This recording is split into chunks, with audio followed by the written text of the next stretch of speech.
20h, Madame, Messieurs, bonsoir. À la une ce soir, crise à l'Unikin.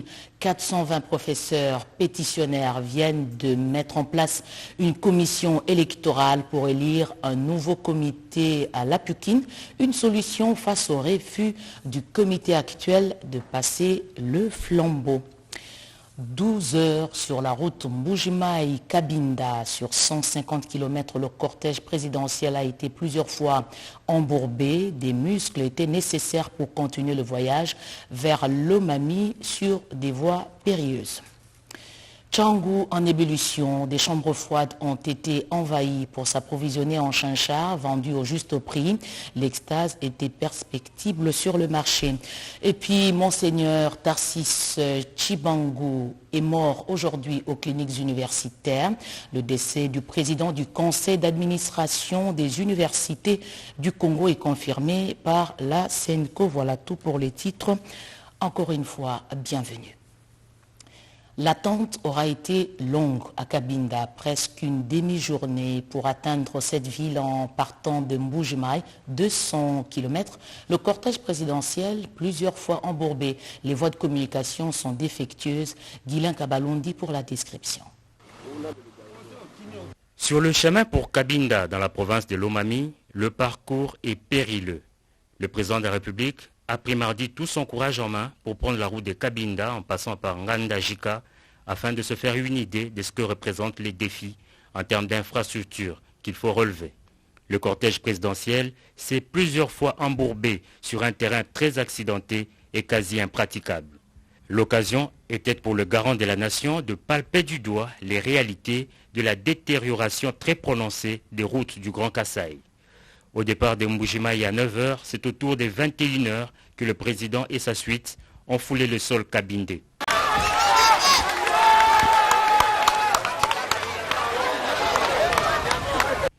Quelques minutes après, il s'est adressé à la population qui l'attendait depuis la matinée. Prenant la parole après les mots de bienvenue du gouverneur de province, le chef de l'État, tout en remerciant la population de l'accueil et de sa patience, a rassuré de la construction des infrastructures, particulièrement les routes. Il a mis en exergue le programme de santé universel qui devra permettre à la population de se soigner sans trop de peine. Le cri, les problèmes et les difficultés des habitants de ce coin, le chef de l'État dit les avoir entendus. Juste après, Félix Tshisekedi a conféré dans la même soirée avec quelques personnalités de cette province.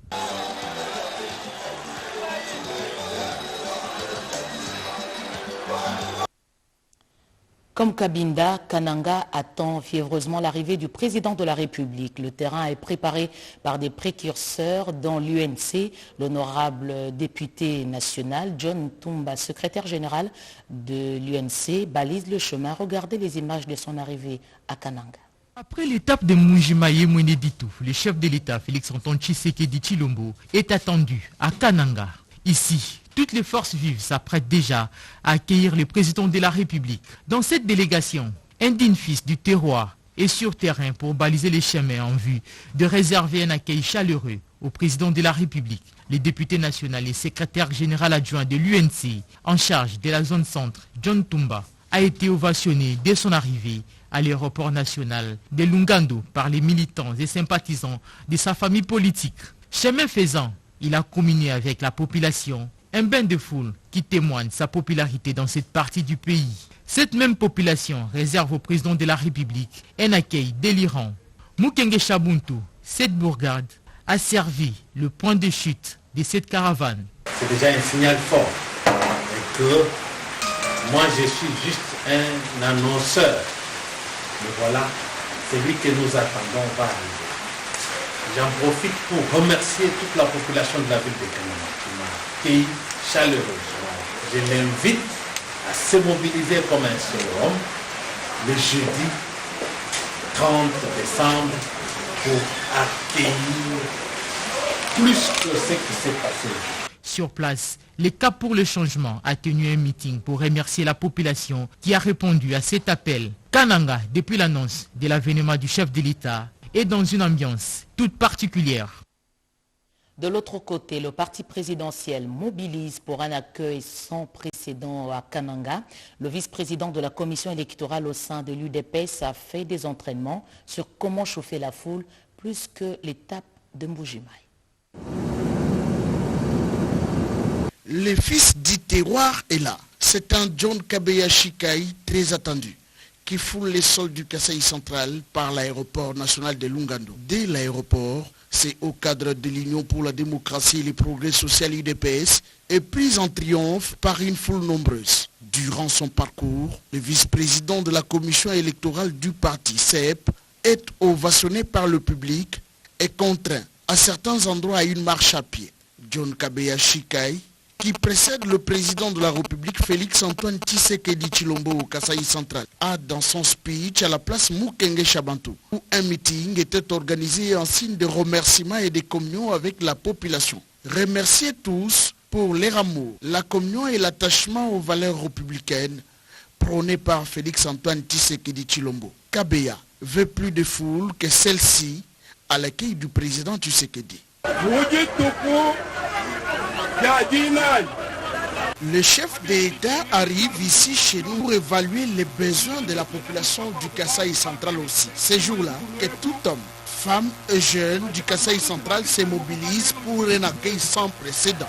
C'est au cadre de l'UDPS, invite tous les centres kassaïens à la mobilisation maximale pour manifester leur joie à l'arrivée de leur fils et frère, président de la République, Félix Antoine Tshisekedi Tshilombo. Un tour sur les marchés quinois, le produit le mieux acheté, c'est le chinchard vendu au juste prix. À la Tchangou, les vendeuses surexcitées s'opposent à la rupture des stocks après la période des fêtes. Sandra Nyangita Bouguilenkasu. La partie est de la capitale, un engouement terrible.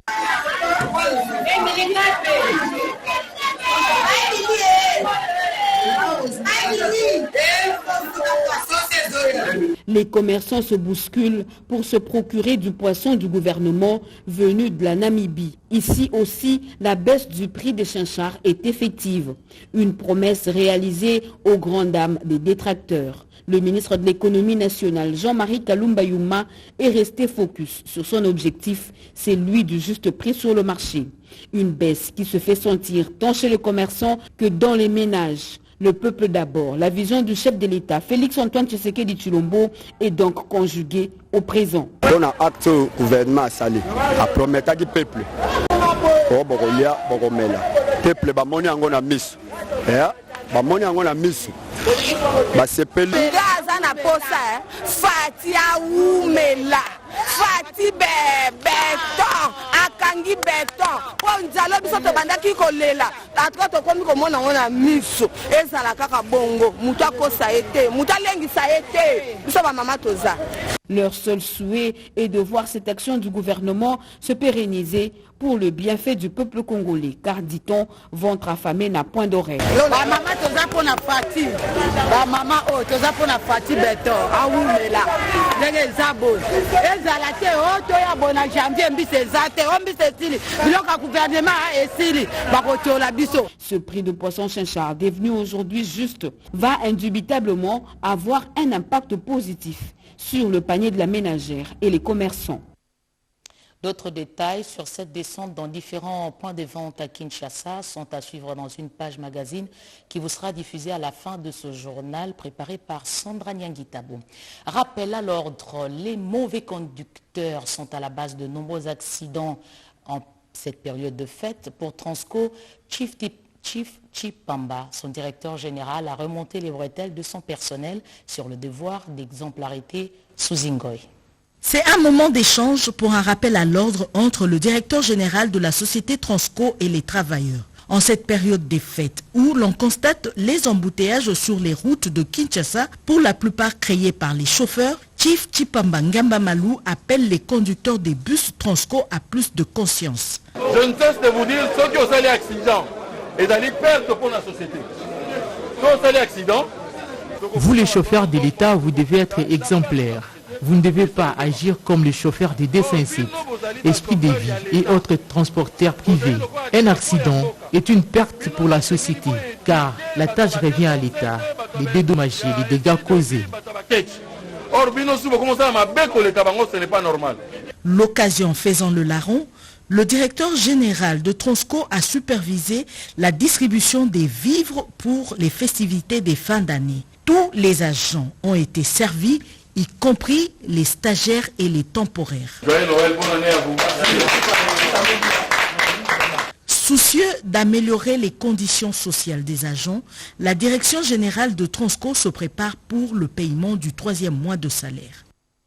Sécurité, l'activisme des groupes armés en Ituri, Sami Adoubango, vice-ministre des Affaires étrangères, arrivé sur place, appelle à l'adhésion massive au plan de démobilisation pour construire le développement. Vice-ministre des Affaires étrangères, Sami Adoubango, prône une réconciliation véritable et sincère de fils et filles de l'Ituri. C'est là pour faire face à l'activisme de groupes armés qui sont traqués par les forces armées. Déclaration faite ce mardi à son arrivée à Bunia, où il a été récit en audience par le gouverneur militaire de l'Ituri, le lieutenant général Luboyanka Chama Johnny. Au menu des échanges, la situation sécuritaire qui prévaut en Ituri pour ses membres du gouvernement. La paix en Ituri passe également par les programmes de démobilisation, désarmement, réintégration communautaire et stabilisation. On ne peut pas rester d'une façon inertique sans pour autant trouver solution. Si, quel que soit le problème, il y a toujours une piste de sortie. Nos frères qui ont pris les armes, nous avons le droit d'approcher nos frères et de se dire certaines vérités. Il faut déposer ces armes-là. C'est un programme sur lequel le chef de l'État compte beaucoup, un programme qui pourra aider et nos frères qui ont pris les armes, ainsi que nous-mêmes, la population. Durant son séjour en Ituri, le vice-ministre des Affaires étrangères prévoit des rencontres avec plusieurs couches sociales ayant trait à la vie de la population. La jeunesse congolaise a besoin d'une feuille de route reprenant la vision et les projets pour planifier le développement. Les consultations nationales se tiennent depuis hier à Kinshasa pour 20 jours. Joseph Oscar Balkaïch. Des jeunes, toutes tendances confondues, ont pris d'assaut la salle du congrès du Palais du Peuple. C'est pour une juste cause. Les consultations nationales pour l'élaboration d'un programme national de la jeunesse congolaise. Ces travaux de 20 jours pour la ville de Kinshasa et 80 jours en province sont organisés sous l'égide du président du Conseil national de la jeunesse, William Mukambila. La jeunesse congolaise est la première force sur laquelle la République doit compter, car elle représente plus de 70% de notre population et le moteur du changement. Mais hélas, par manque d'une vision commune, la non-prise en compte de la voix des jeunes, l'absence et la faible participation des jeunes dans la gestion de la chose publique, les jeunes ont été sujets à la manipulation. C'est le deuxième vice-président de l'Assemblée nationale, l'honorable Banyesize Mukuza Vital, qui a ouvert ses assises. Nous constaterons que cette jeunesse est souvent laissée pour compte et à la merci des prédateurs qui n'ont besoin d'elle que pour des fins politiciennes. Raison pour laquelle je vous exhorte d'éviter de se faire marchepied en devenant des instruments qui facilitent l'ascension des ravageurs qui ne veulent pas de votre émergence. Toutes les structures des jeunes sont appelées à se faire enregistrer du 5 au 6 janvier 2022. Et la jeunesse congolaise tient à s'autodéterminer et prendre ainsi le destin en main pour son épanouissement. Lutte contre le blanchiment des capitaux et le financement du terrorisme, un atelier national d'évaluation s'est tenu hier à Kinshasa, travaux organisés par la cellule de renseignement financier et la CNRF, Guy Matundu Guilhem Mukunga pour le reportage. Le blanchiment des capitaux et le financement du terrorisme sont ces fléaux qui gangrènent l'économie mondiale. Les États se doivent de lutter contre ces fléaux et prendre des mesures pour empêcher l'intégration des fonds d'origine criminelle dans les circuits économiques. Dès l'entame, la tutelle a circonscrit le cadre de cet atelier d'évaluation nationale de risque. Sous l'impulsion de son Excellence, M. le Président de la République, a, depuis son avènement, placé la lutte contre le blanchiment des capitaux et le financement du terrorisme parmi ses priorités, au même titre que la lutte contre la corruption. Pour le secrétaire exécutif de la CNRF, cet atelier intervient dans un environnement propice. La tenue de cet atelier se passe dans des conditions très favorables, dans la mesure où nous notons une volonté affirmée du chef de l'État de redynamiser les structures qui sont chargées de combattre la criminalité financière, comme il l'a bien souligné lors de son dernier discours sur l'état de la nation devant les deux chambres du Parlement réunies en congrès. Voilà, chers participants, l'exercice auquel vous serez soumis pendant ces 3 jours. Il s'agit de la compréhension des risques de blanchiment des capitaux et de financement du terrorisme auxquels notre pays fait face. Le responsable de l'évaluation nationale des risques du Congo-Brazzaville a partagé l'expérience congolaise avec ses pairs de Kinshasa et a apprécié le travail de la CNRF. La CNRF est en train de faire un travail très louable. Pour preuve, à l'ouverture de l'ENR, il y a eu quand même les 3 ministres du GABA qui étaient là. C'est un signal fort que le pays lance. Donc je crois que la CNRF est en train de bâtir un travail très énorme et que nous voulons un rapport qui doit accompagner par une stratégie et un plan d'action. Les participants ont 2 jours pour mettre sous pied l'outil de l'évaluation nationale de risque. Dans 48 heures, la RDC bascule dans un nouveau tarif de droits et taxes à l'importation et à l'exportation aligné sur la version 2022, un tarif qui rime avec les ambitions du pays en ce qui concerne les CAF. L'annonce était faite aujourd'hui à la presse par le nouveau directeur général de la DGRAD, Jeanne Blandine Kawanda. Cédric Kenina pour le récit. C'est une question d'heure, si pas de jour. L'application du nouveau tarif national des droits et taxes à l'importation et l'exportation aligné sur la version 2022 du système de désignation et de codification des marchandises qui succède au SH 2017. Le 1er janvier 2022, c'est l'échéance. Aux côtés de ses adjoints et autres responsables en visioconférence, Madame le directeur général des douanes et accises, Jeanne Blandine Kawanda Walwom, s'est apaisantie devant la presse sur les avantages que procurent ces tarifs, notamment dans les échanges internationaux et la promotion du respect de la législation douanière avec un impact positif direct sur la mobilisation des recettes pour les comptes du Trésor public. Ces amendements ont consisté principalement à la création de nouvelles positions et sous-positions tarifaires. Ensuite, à la nouvelle rédaction de certaines notes de section, de chapitres ou de sous-positions pour préciser le classement de certains produits, à l'insertion de nouvelles dispositions spécifiques visant divers nouveaux produits, comme par exemple les trousses de diagnostic rapide des maladies infectieuses. Pas de panique pour les usagers de la douane. Dans la transposition même de cette nouvelle version du SH dans les tarifs douaniers, la DGDA a reconduit fidèlement tous les taux d'imposition aux droits et taxes en vigueur. La Caisse nationale de sécurité sociale, CNSS, informe les prestataires sociaux du régime général du lancement à partir de demain, jeudi 30 décembre 2021, du paiement des prestations sociales du 4e trimestre 2021 sur toute l'étendue de la République démocratique du Congo. À cet effet, il est demandé à tous les prestataires sociaux de bien vouloir se diriger chacun dans sa banque ou auprès de son centre de gestion habituel pour percevoir son dû. Toutefois, la Direction générale précise que dans le souci d'assainir le fichier des prestataires sociaux, ce paiement a le mérite d'être soutenu par un contrôle physique de tous les prestataires sociaux en vue de s'assurer davantage du versement des prestations sociales aux vrais bénéficiaires. De ce fait, pour les prestataires sociaux ayant l'âge de 80 ans et plus, en particulier, le paiement des prestations sociales à la banque ou à la caisse CNSS est conditionné par un contrôle physique préalable de chaque prestataire dans le centre de gestion dont il relève. Par ailleurs, la Direction générale rappelle à tous les responsables des centres de gestion de la CNSS leur droit de s'impliquer personnellement pour la réussite de cette double opération de paiement des prestations sociales et de contrôle physique. C'est signé le directeur général intérimaire, Dr Jean-Simon Fouti Kiakou. Lac, faut-il créer une nouvelle société ou repartir sur ses cendres?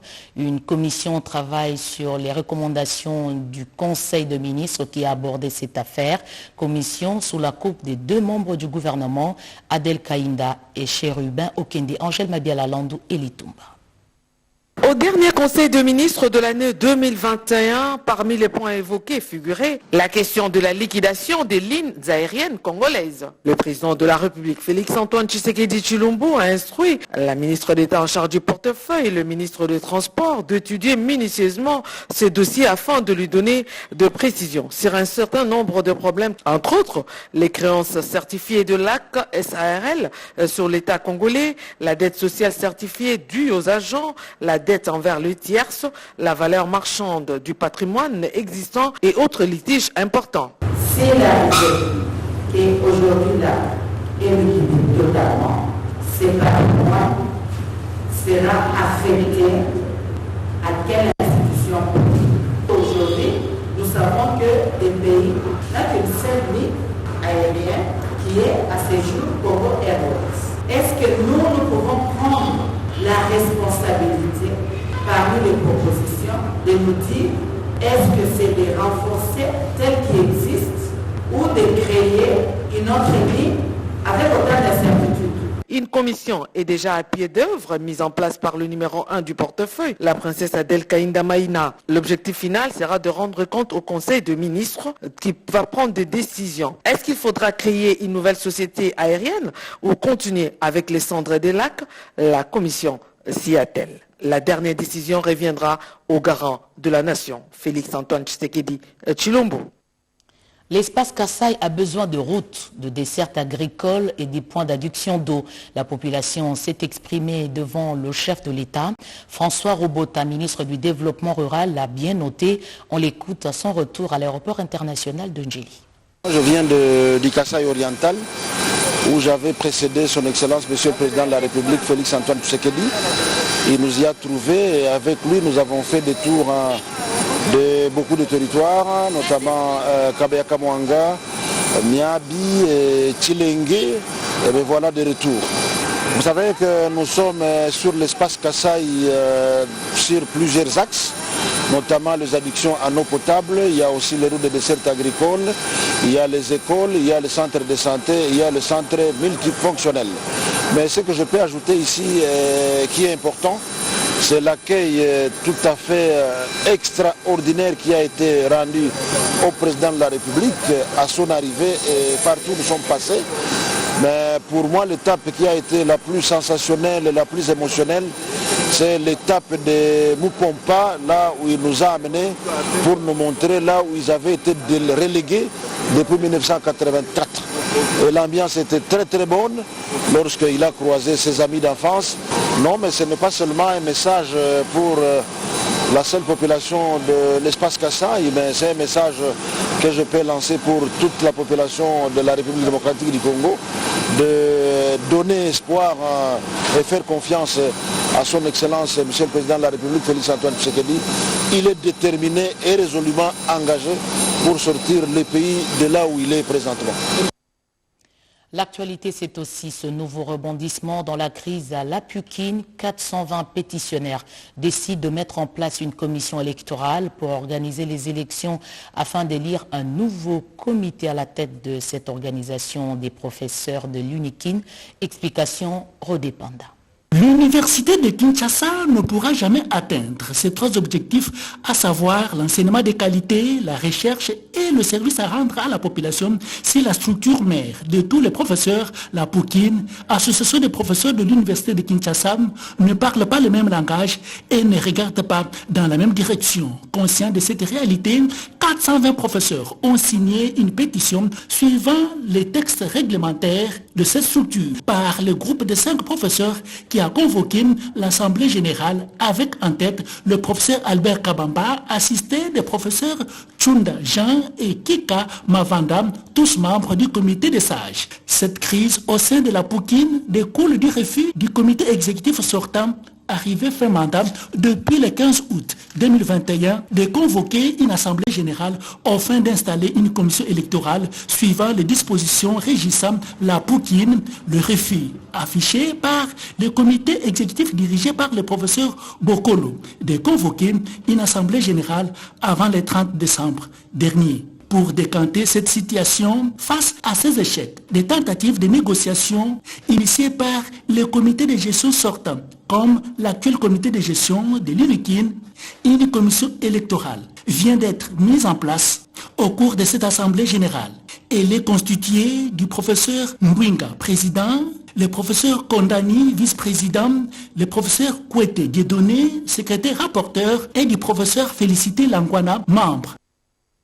Je l'ai dit en ouverture de ce journal, Monseigneur Tarsis Chibango passe de vie à trépas. Il a rendu l'âme aujourd'hui aux cliniques universitaires à l'âge de 88 ans. Il est né à Kipushi. La conférence épiscopale nationale du Congo confirme son décès dans la capitale des suites d'une maladie. Nous y reviendrons avec force détail dans nos prochaines éditions. La politique sans transition, direction le Haut-Katanga avec cette manifestation organisée qui a abouti à la présentation des responsables d'une nouvelle structure. La place d'Hexacon du boulevard Msiri à Lubumbashi était en ébullition dimanche 26 décembre 2021 pour cause la sortie officielle de l'ASBEL Dynamique Génération Kabound à Kabound, dont la coordination provinciale est assurée par Titiane Bouilly. Ayant pour autorité morale Jean-Marc Kabound à Kabound, la DGK prône l'amour, le social et bannit le tribalisme. Venue de tous les coins de la ville que préfère, la population lichoise a pris connaissance du bien fondé de la DGK, présenté par sa coordonnatrice provinciale, Titiane Mbouyi. La DGK œuvre notamment pour la promotion de la démocratie et d'un état de droit, la consolidation effective de la paix, lutter et bannir toutes sortes d'antivaleurs telles que le tribalisme, surtout soutenir et encourager les actions du chef de l'État, son Excellence Félix Antoine Tshisekedi Tshilombo. Le second volet de la manifestation était la coupure du ruban du siège de la DGK par son président national Paul Kankonde. La coordonnatrice provinciale rassure l'implantation de la structure à grande vitesse sur l'ensemble du Grand Katanga et fait appel à la population à adhérer massivement à la DGK, à l'exemple de sa famille biologique qui a déjà emboîté les pas. Les obsèques de Defao Matumona, les choses se mettent en place petit à petit. Les élus nationaux du Congo central s'associent aux artistes musiciens. Les deux parties ont été voir aujourd'hui le ministre Modero Nsimba qui fait l'intérim de sa collègue de la culture pour avoir des informations sur l'évolution du dossier. Defao Matumona sera enterré dans la terre de ses ancêtres. Le gouvernement de la République, à travers un communiqué, a exprimé ses condoléances à la famille biologique et son implication à l'organisation des obsèques dignes de Matumona Lutonadio, dont le corps va être rapatrié dans la capitale Kinshasa. Une délégation du monde des artistes associés aux élus nationaux est venue échanger avec Modero Nsimba en sa qualité de ministre de la Culture par intérim. Le démocratique du Congo est en deuil. Nous avons perdu un grand artiste musicien. Le général Defao est décédé au Cameroun. Et nous sommes venus, en tant qu'élus du peuple, accompagnés de certains artistes, pour voir comment la République démocratique du Congo va honorer, bien sûr, cette grande personnalité. Et nous attendons, bien sûr, la famille, parce que c'est la famille qui va donner le go pour, bien sûr, l'organisation des obsèques. Nous reviendrons dans 48 heures et nous attendons, bien sûr, que la famille décide du programme des obsèques. Mort à l'âge de 63 ans à Douala, la disparition du général Defao laisse un vide que seule sa musique ne pourra combler. Merci Nadine Yango. Et puis un mot sur les autres activités déployées par le chef de l'État à Cabinda. Félix-Antoine Tshisekedi Tshilombo a eu des échanges avec l'évêque de Cabinda autour de l'éternel problème du désenclavement de la province de Lomami. Le chef de l'État a également discuté avec les chefs coutumiers et les notables de cette province.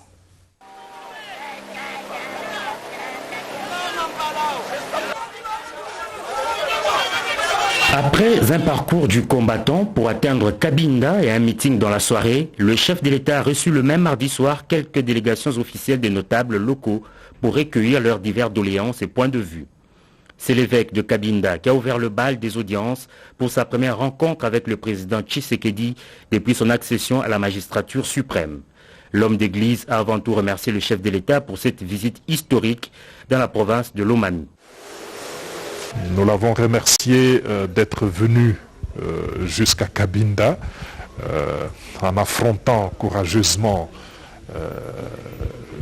les routes qui sont les nôtres. Il a palpé, on peut dire qu'il a palpé de ses doigts la réalité de notre peuple. Et il est passé par Ngandanjika, il a été plus d'une fois embourbé. On l'attendait ici à 12h30, mais à cause de l'état de la route, parce qu'on n'a pas appris qu'il s'est arrêté quelque part, il est arrivé la nuit déjà tombée. Monseigneur Tamboué a aussi indiqué que la recherche de moyens pour combler les besoins de la population était le principal sujet. Sur la route nationale numéro 2. Avant de clore sa visite à Cabinda, le chef de l'État a également échangé avec les autorités traditionnelles et coutumières, mais aussi avec quelques acteurs politiques locaux au sujet. Ce journal est terminé, Madame, Monsieur. Merci de l'avoir suivi avec beaucoup. De ces villes, de ces cités et de ces villages.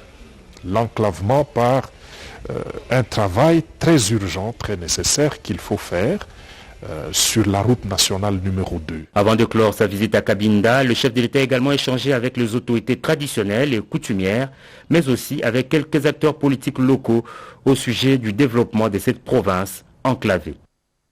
Voilà, ce journal est terminé, Madame, Monsieur. Merci de l'avoir suivi avec beaucoup.